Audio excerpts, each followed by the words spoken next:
Upheaval, Reckoning, Chapter 41, A Blade and a Cinder. There's a gate opening within the royal palace itself. Celestia's warning left every pony in the Chamber of Elements alert and hesitant. They heard Black Rose clear enough and knew that they should be on the defense. But who was attacking them, and how did one defend against gates that opened within the place to be defended? A gate from where? Luna asked. Can you tell what's coming out of it, and where it is exactly? Celestia closed her eyes. From the Eternal Herd, she said. It's in the throne room. As for what's coming out, I do not recognize them. They're neither alicorns nor enforcers. Of course. Luna tapped a hoof against the floor and frowned. Enforcers cannot harm mortals, so Gravitas is relying on something else. Why hasn't he sent some of his officers? These are advanced troops, Celestia replied. Their leaders will come afterwards. I expect an alicorn or two at best. Gravitas' arrival alone will mire the Council of Elders in a great deal of discussion with the other heavenly realms. I doubt he'd have been allowed to bring many alicorns with him. Regardless, the rest of the Legion must be warned, Vanguard growled. Applejack was about to take his side when he shook his head. The elements of harmony will move as the princesses direct them. Be careful, Vanguard Clash, Luna said. When the doors behind him closed, she turned towards the others. If this is a move from Gravitas, he will go after 3 things. He will seek to detain both me and Big Sister, acquire the Crystal Grave, and gain control of the elements of harmony. The blank looks that answered her quickly brought another problem to her attention. Your Highnesses, Twilight said. Who is this Gravitas, and why is he attacking us? It will take too long for me to tell you in detail, Twilight, Celestia said. For now it is enough to know that he is a threat from the Eternal Herd's side. That's all I need to know, Applejack said. Question is, what do we do to stop him? Celestia's expression hardened. There is only one thing that can get through to Gravitas and his followers. She tapped the floor forcefully with a hoof. We fight back. When they see that their destroy the mortals solution is not as easy as they thought it would be, they will be more willing to try other things. Celestia now had enough power to get a feel for the elements of harmony, and she saw the renewed radiance within them. It wasn't enough to take on the likes of Gravitas or Black Rose on their own, but their improvement did strengthen her hope. Perhaps there was some merit in her brother's methods after all. Particularly worrying, however, was seeing that it was Twilight Sparkle who was now having the most difficulty. Big Sister, Luna said. What about Black Rose? The power of sunlight remained where Celestia had detected it earlier. It was now flaring up strongly. Black Rose was using it on something, or against some pony. Still, Black Rose was behaving like a friendly stranger, waiting by the doorstep until some pony invited her inside. How long was she going to keep up this act? Celestia shook her head. No. Act was a simple way to look at it. Black Rose showed something different with each encounter. Which was an act, and which was her true self? Underneath the gambling and the ruthless manipulation, however, there was indeed the intention to aid Equestria. It is likely that Black Rose and her allies will come here to fight Gravitas, Celestia said. We will neither aid nor fight them. She paused, her ears perking. An alicorn just stepped out of the gate. The others looked to her in concern. We will focus on driving back Gravitas' forces. Now, head for the throne room. The Legion cannot contain this threat by itself. She flung open the double doors and flew ahead. Captain! In a blink of an eye, Scarlet Rabbit was flying alongside Vanguard Clash as he galloped towards the throne room. Word had already spread to all Legionnaires stationed in the royal palace. Runners were sent out to warn the rest of Canterlot and evacuate the residents. You in fighting condition, Scarlet? Vanguard asked. We're up against otherworldly enemies this time. Otherworldly, underworldly, bring it, Scarlet shouted. I've been coped up in that hospital for so long I'd charge Fenrir's gullet if I had to. What about the rest of Special Operations? I just flew past 6th and 5th Squad. They were already heading towards the throne room. Vanguard pulled out his 2-bladed sword. He could count on most of the Unicorn Magi to be alert from sensing the burst of magic. By the time they get to the throne room, they should have a sizable force to... Hey, Captain! Check that out! Scarlet hollered, waving a foreleg wildly. Something was shambling towards Vanguard and Scarlet. It looked like a typical-sized earth pony, except that it had no coat, only a pale, translucent skin with a pinkish hue from the muscles underneath.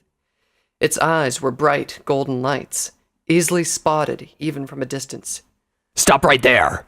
Vanguard called out. He doubted that these things would even understand him, let alone prove cooperative. Still, if a fight was going to break out, he would not be the aggressor. True enough, the thing's only answer was to quicken its pace. It moved with a loping gait, bizarre given its pony-like shape. Over a dozen more rounded the far corner of the hallway and followed the first one. Scarlet pulled out his crossbow and aimed. So, what do we do? He asked. The eyes of the things flared, and their loping gait sped into a near sprint.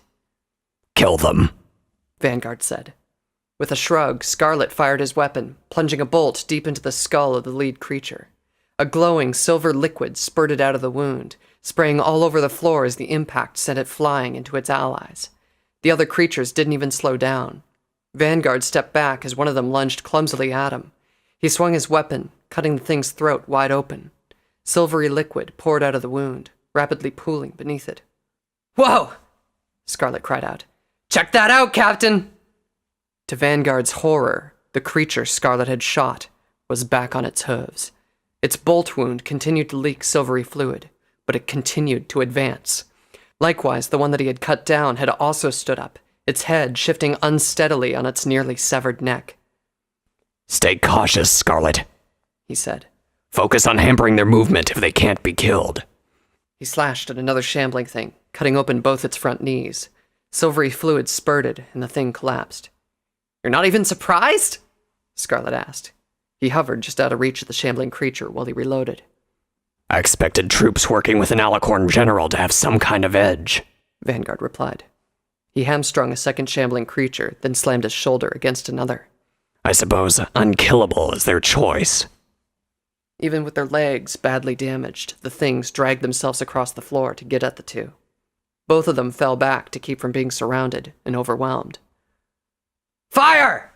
A barrage of bolts whistled past Vanguard and Scarlet, bowling the first of the enemy into the ones behind them. Half a dozen Pegasus Legionnaires started reloading while 6 Earth ponies rushed into the fray. "These things don't die!" Scarlet yelled at their reinforcements. "Put more bolts into them until they can't stand up!" "By the Prince!" one of the Pegasus Legionnaires shouted. "What's happening to that one?" One of the fallen things had extended a foreleg, which was racked with violent spasms. The skin tore off as chunks of bone grew at an alarming rate, shaping the limb into something else. A crossbow's prow began to take shape. A long, thick line of sinew served as a grotesque bowstring. 3 more creatures followed suit. Several of them loaded splinters of bone and drew their strings back. "Crossbow fire!" Vanguard shouted. "Take cover!" The Pegasi swiftly dispersed. One unlucky legionnaire took a large bone splinter to the hind leg. The Earth ponies slammed into the pale-skinned creatures before they could reload, knocking them down and brutally stomping on them. The stone floor ran silver. The pale-skinned creatures twitched and convulsed, but did not utter a single sound. Vanguard shuddered at the crunch and snap of bones moving around and the squelch of muscles rearranging themselves. He bit into his weapon's grip tightly when one pale-skinned creature, the one he had cut down, approached him. The still gaping wound on its neck looked smaller. Its cheekbones bulged and stretched into long, curving, blade-like protrusions that pierced its flesh and skin. It takes more than imitation to get this weapon down, he growled. He lunged at the thing, ducking its first swipe and swinging his neck from side to side. His blades slashed through its snout, severing muscles that attached its lower jaw to the rest of its head. One of its bone blades clattered to the floor before it could even get swung. When it did, Vanguard met its blow with an armored shoulder, sending it reeling back. "Tirado's broken horn!" one of the Earth ponies snarled. "I'd have killed a dozen Wolven with what I've thrown at these things." Their enemies were moving more and more fluidly. Thick bony plates covered them where a Legionnaire's barding would go. Their hooves had grown to twice the size of a pony's, also reinforced with bone. Another bolt whizzed past Vanguard, striking one of the creatures on the forehead. He followed it up by cutting down its front legs. "Hey, Captain!" Scarlet yelled. "That one's not moving so much anymore!" True enough, one of the creatures was simply twitching in place. A dozen bolts covered its head and shoulders. Its bone armor had been shattered and its crossbow had been pulled off. All 4 of its limbs had also been broken in several places. Well, that's one. Vanguard muttered. He brought down his front tramplers on his opponent, snapping its remaining bone blade and crushing half its face. Two more of the creatures rushed him. These ones swung their bone blades wildly, flinging red blood at him. A legionnaire limped past him, carrying a badly wounded comrade out of the fray. "We've got more of them coming in!" Scarlet yelled. A look of horror crossed some of the legionnaires' faces. They panted hard and had to drag themselves into fighting stances. A few were down and bleeding. The sight of the enemy's reinforcements left Vanguard wondering where his were. A bolt of purple magic streaked past Vanguard from behind, blasting several of their enemies off their hooves. He turned towards its source. The color of that magic was familiar. Shining Armor stood at the head of a squad of unicorn royal guards. His horn crackled with magic as he waved a hoof to order his troops to fire. "Clash!" he said with a smile. Vanguard answered with a smile of his own. "Armor," he said. What's going on here?" Twilight Sparkles stared at the battle raging before her and her friends. Legionnaires and royal guards clashed with bizarre pony-shaped things. Spells and bolts flew through the air, echoed by clangs and crunches. "Captain Nightcanter!" Pinkie Pie shouted. The high-pitched yell shook Twilight out of her daze. Nightcanter glanced towards them and grinned. "I'm a little too busy to be full-sitting you today, Pinkie Pie," she shouted. "Try not to get mangled by these things." One of the creatures brought down its hooves on her head. Nightcanter smiled and gently shimmered. The real Nightcanter emerged from behind the creature, slashing its throat out with a knife so savagely that its head lolled to the side. Silvery fluid pumped out of the open wound and all over the floor. Pinkie Pie looked away and covered her mouth, her face looking a little green around the edges. Twilight's own stomach protested at the gruesome kill. "We've got to help them," Applejack said. She uncoiled her chain and whirled it. "No," Celestia said. "If we insist on starting with the rank and file, Cara will bury us in a mountain of flesh. If we strike her down, they will all fall dormant." Applejack looked at the princess. Her lips twitched, but she put away her chain. Twilight wasn't quite sure how to feel at the moment. It was strange to hear Princess Celestia advocating striking down anything. Since the mention of this gravitas, the change upon the princess was obvious and unnerving. "Princess, what are these things?" she asked. "Flesh constructs," Celestia replied. "I know the pony who would use such things. Cara Artifex, the worst of Gravitas's lackeys." "I've never met that pony before, big sister," Luna said. Celestia smiled wryly. Golden light gathered at the tip of her horn. "I envy you so much in that regard, little sister." A brilliant ray of light burst from her horn, neatly slicing through several of the flesh constructs and leaving a clear passage through the crowded hall. There was no sign of blood or any fluid, save for a brief sizzling. The constructs, even the ones perfectly cut in half, crawled around, still trying to fight. "Legionnaires, keep that path clear!" Celestia took to the air, slicing her way through the battle. Twilight expected these legionnaires who had served Toronto all their lives to hesitate at Celestia's bold orders. Instead, they gave a rousing cheer and plunged into the path, driving the flesh constructs back. There was little time to marvel at the sight. Celestia had flown ahead. They pushed through the battle and went through a few more hallways. As they came closer to the throne room, the fights grew thicker and more gruesome. Bodies littered the place, with some even piled up. The floor was slick with blood and silver fluid. In one instance, Twilight's hooves failed to find any traction, and she nearly slid into a pile of still convulsing flesh constructs. It was only a timely pull on her tail by Celestia that kept her standing. They eventually reached the area where the invaders had taken control. There was no fighting here, only a long, steady stream of flesh constructs making their way towards the contested sections of the royal palace. "We have to go through." The tip of Celestia's horn began to glow again. Before she could finish the spell, however, an arrow flew past her, piercing the knee of the closest flesh construct. Several more arrows followed suit, each one finding a home in a limb or an eye. Rainbow Dash looked wide-eyed at the arrows. "Longstride!" she exclaimed. She looked behind them, towards the confused mass of fighting. There was no pony with a bow behind them, however. Instead, a Pegasus rounded a corner that they just passed. At least, it looked like a Pegasus. The blades attached to its wings, the stinger-like contraption on its tail, and the insectoid mask blurred the distinction. "Sable Steel," Pinkie murmured. She stepped towards the Pegasus, jaw set and resolute. "Sable Steel, Sable Steel said nothing as she flew towards the enemy in a whirlwind of toxic blades. She lashed out at different directions. Vile green liquid splashed where she cut, melting flesh and bone. Rarity whipped around, blades ready. Twilight flinched when one of them flew towards her, whizzing just past her cheek. "Stop right there, Lioncourt," Rarity demanded. Twilight looked behind her. Why was Rarity acting out? It was just Lioncourt. He's always been there to help. She stopped.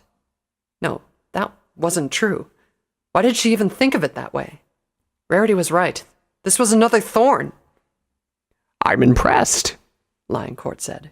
He also had his blades out. A particularly wide-bladed one had blocked Rarity's weapon. You spotted me when I didn't want you to. I have an eye for detail, Lioncourt, Rarity said. You used the same spell on me twice, so I noticed the small things that made a suggestion, not mine. I'll keep that in mind when we duel again. Lioncourt knelt briefly towards the princesses. For now, we are here to fulfill our joint defense against Gravitas. My mistress sends her regards, your highnesses. Rarity looked as if she was about to follow Lioncourt, but a stern look from Celestia stopped her. We will deal with the thorns later, Celestia said. The longer we take to deal with Cara artifacts, the more ponies will be hurt and killed by these things. All of them moved on, slipping past the openings left for them by Black Rose's thorns. Finally, they reached the throne room. 6 hulking monstrosities guarded the doors, each one the size of a minotaur, and covered with layers of thick bone plates. Their spike-covered hooves looked big enough to crush a stallion with a single stomp. They did not attack when the group approached. Instead, they parted while 2 of them opened the double doors. The adaptive body modification is taking longer than expected to begin, some pony said from the other side of the doors. Repeated bone armor formation also takes its toll on the already limited regeneration. The harder they become to hurt, the easier they become to kill. Twilight frowned. It sounded like some pony speaking her notes out loud. The giant flesh constructs pushed the doors open, revealing some pony sitting on Princess Celestia's throne. The nerve! Twilight ran in, ready to attack. The sight of several piles of dead guards and legionnaires brought her to a stop. Some of the smaller flesh constructs were tending to them, removing barding, setting aside weapons, even cleaning the spilled blood. The arrogant alicorn mare sitting on Celestia's throne had a nut-brown coat and a mane that looked like a constant stream of bluish-white sparks blowing from the back of her neck and head. She rose, standing a couple of inches shorter than Celestia, and smiled. Good. You've arrived, she said. Undamaged, too. Cara artifacts, Celestia said. She stepped past Twilight and held out a front leg. Why have you done this? Cara descended the steps. Orders, she said. She spoke as if the slaughter was a chore and nothing more. Twilight grit her teeth, spells already going through her mind. Rarity had already pulled her blades out, Applejack, her chain. Did the Council of Elders authorize this? Celestia asked. The princess's calm tone was disconcerting. Twilight had expected her mentor to be furious at the sight of these dead ponies.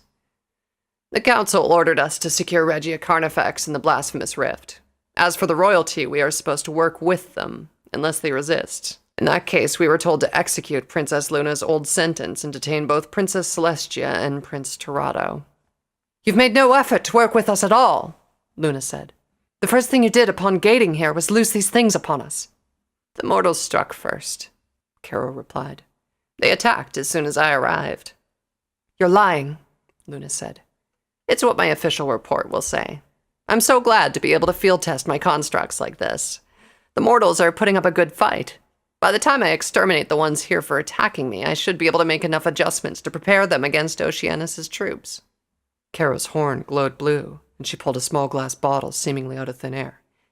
Now, Princess Luna, I happen to have some specially prepared liquid enchantment here.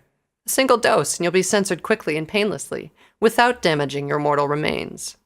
Her eyebrows furrowed as she touched a hoof to her chin. The data should be interesting. Luna's horn flashed dark purple. Celestia placed a hoof on her younger sister, drawing a confused look from Luna. Big sister, this alicorn just asked me to kill myself so she could experiment on my body. Celestia walked over to one of the piles of dead legionnaires. Gravitas only sent you, Caro? He's being complacent. He trusts in my ability to defeat Princess Luna, Caro replied. The elements of harmony are not yet ready. We knew that it would be Prince Torado who would meet with the general. I do hope he proves to be civil. I need to consult with him regarding a lot of necromantic theory. As for the mortal who stole your power, she will not be coming here. The general has sent some pony else to deal with her." "I see." Celestia bent over the piles of weapons neatly stacked to the dead bodies, then picked out a sword with her magic. The point had been shattered, but the rest of the weapon was still intact. "You have no respect for the mortals, Caro. As such, you do not belong here. I'm going to censor you now." She grasped the sword with her mouth. Caro chuckled. "Really? I'd be worried if you still had your power, Your Highness. You used to be the Princess of Sunlight. Right now, you're just the Princess of..." Celestia took exactly 2 steps, then leaped. By the next instant, she was already standing in front of Cara Artifex, her head low and turned to her left. Faint golden light bathed her broken sword, forming a blade-like shape past the metal. Some time passed before Twilight remembered that she could breathe. The motion should be simple enough to understand. Princess Celestia leaped towards Cara Artifex and slashed with her sunlight-enhanced sword. The simplicity belied the impressiveness in the move. Her mentor jumped such a great distance with no support from her wings, not even with a running start. It happened so fast that no pony so much as winced at the killing blow. Cara Artifex had not moved from her spot. She stared at Celestia, her mouth wide open and her eyes bulging. She looked down towards her chest. A clang resounded throughout the throne room as the lower half of Cara's breastplate struck the floor. Across her chest was an enormous cut, a blackened horizontal line that stretched from one shoulder to the other. Thin wisps of smoke escaped from the bloodless cut. Behind Caro, an enormous crescent-shaped cut had sundered the stairs leading to Celestia's throne. The light faded from the sword when Celestia spat it out. "Tell the Council of Elders that I will do the same to any alicorn who comes here with the same disregard for mortals as you do," she said. Bright light burst from Cara Artifex's wound, her mouth open and her eyes. She pitched forward, her knees buckling under her. By the time she struck the ground, she resembled nothing more than a burnt-out shell. None of the flesh constructs in the room moved. After a while, Twilight tipped one over with her magic. The flesh construct collapsed into a moldering heap, turning into clumps of dust in a minute. The others followed suit. "Well, that takes care of things," Applejack said. She looked warily at the princess. The rest of her friends did the same. "Big sister," Luna said.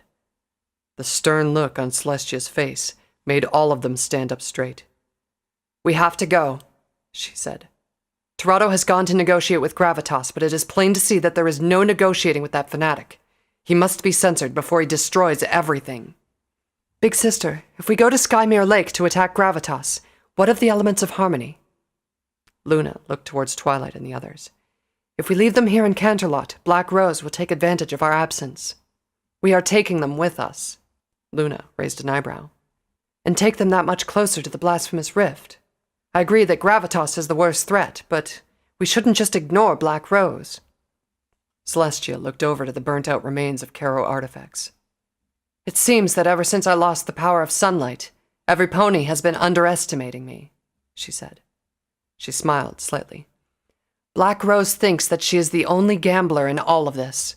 I can place bets, too. We've been on the defensive for too long. This is why she has had so much space to move around." The smile disappeared, and her eyes narrowed. "We will censor Gravitas and call her bluff. Let her try to open the seals. She will lose this game she loves so much." "Princess." Despite the gravity of the situation, Twilight smiled. "Black Rose gave me but a cinder of the power of sunlight," Celestia said. "This cinder will spark the flame that will burn her plans away."